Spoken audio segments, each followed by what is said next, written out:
Bonjour à tous. Voilà, je m'appelle Françoise Rogier et j'écris des histoires que j'illustre également, donc pour les enfants ou même aussi pour les adultes, pourquoi pas. Alors voilà, j'habite Bruxelles, je suis chez moi puisque voilà, en cette bizarre période de Covid-19, il faut rester assez bien à la maison et donc sortir peu.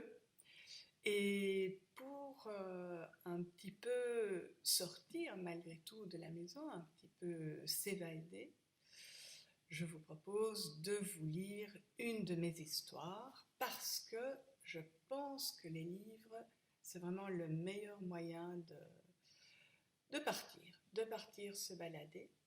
Et ici, je vous propose de faire ensemble cette petite balade. Donc voilà, mon histoire, elle s'intitule Un tour de cochon. Donc on voit bien qu'il y a trois petits cochons. Alors il y a des histoires déjà assez connues sur les trois petits cochons. On va voir quelle est cette histoire-ci. Voilà. Alors ça commence par le loup, qui est installé lui aussi dans sa maison et qui lit des livres. Il est plus précisément dans sa cuisine. Et ce qu'il lit, ce sont des livres de recettes qui le mettent en appétit parce qu'il se lèche les babines.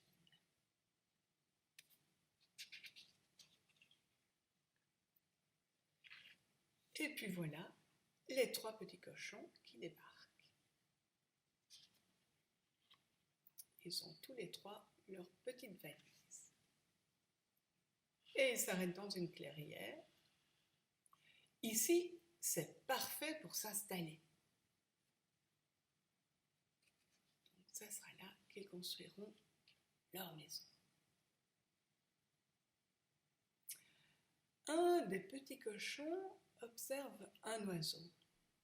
Ils sont dans la forêt, il y a des oiseaux, et cet oiseau-là tient une brindille dans son bec. Mais à quoi cela peut-il bien servir, une brindille? Et puis il voit bien deux oiseaux qui sont en train d'installer un nid. Et ça lui donne une idée. Il y a une petite ampoule qui s'allume au-dessus de sa tête.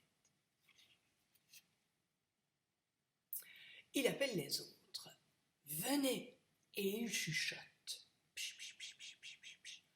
On ne sait jamais, il ne faudrait pas que le loup les entende.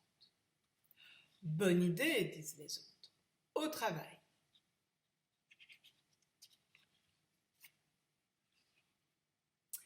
Et voilà la construction déjà de deux maisons, une en paille aidée par les oiseaux et une autre en bois dans un curieux endroit.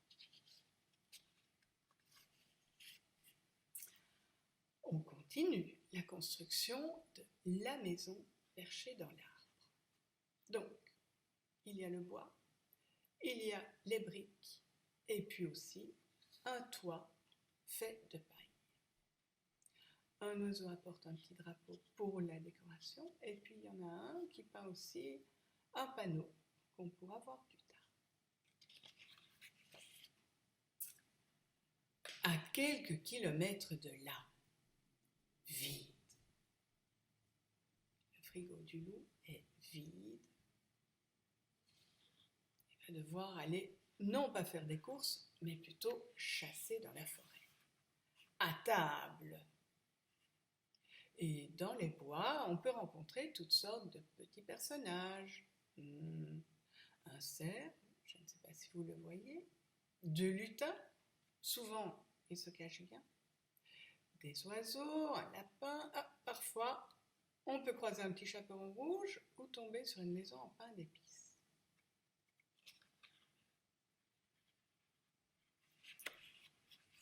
Un des oiseaux a vu le loup et donc prévient les petits cochons. Il y en a un qui l'observe de loin avec une lunette. Vite, on retire l'échelle.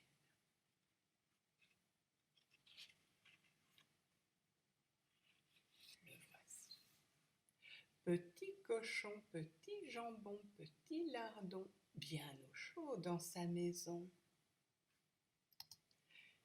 Et à ce va sans doute, pour cette maison de paille, souffler.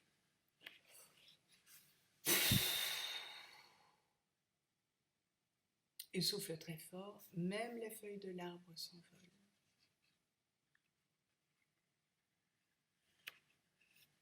Mais où sont donc les 3 petits cochons? Nous, évidemment, on savait qu'ils étaient dans l'arbre.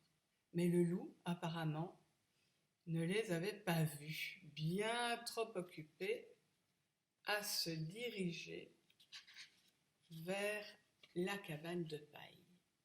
Il n'a pas du tout regardé ailleurs. Alors, pas de petits cochons. Le loup part, il s'en va. Il oublie sa fourchette et son couteau. Les 3 petits cochons rigolent, pas trop fort. Comme ça, le loup ne les entend pas. Et puis maintenant, qu'est-ce qu'il va faire, ce loup? Je crois qu'il va rentrer chez lui. Le voilà à nouveau dans sa cuisine. Mais quelque chose a changé par rapport au début. Il ne lit plus les mêmes livres. Ce sont toujours des livres de recettes. Mais là, il lit les fruits et légumes. Les magnettes ont changé, ce sont aussi des fruits et des légumes. Il y a d'autres livres, la patate, la soupe, les gâteaux. Bref, on dirait bien que notre loup va changer de régime. Il est bien différent de celui qu'on voyait au début. Mais voilà, il n'a pas l'air très content, mais en tout cas, ça vaut le coup d'essayer. Donc, peut-être que ça donnera lieu à une autre histoire, peut-être le loup avec son potager, un loup maraîcher, on verra, je ne sais pas encore. Je vous laisse imaginer la suite de cette histoire. Vous pouvez la dessiner, la raconter, bref, en faire ce que vous voulez.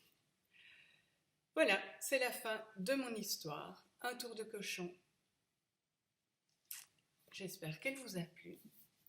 Et si vous voulez encore d'autres histoires, par d'autres auteurs, d'autres illustrateurs, il suffit de taper le hashtag Read the World et vous pourrez faire connaissance avec des tas d'autres, dans des tas de langues possibles aussi.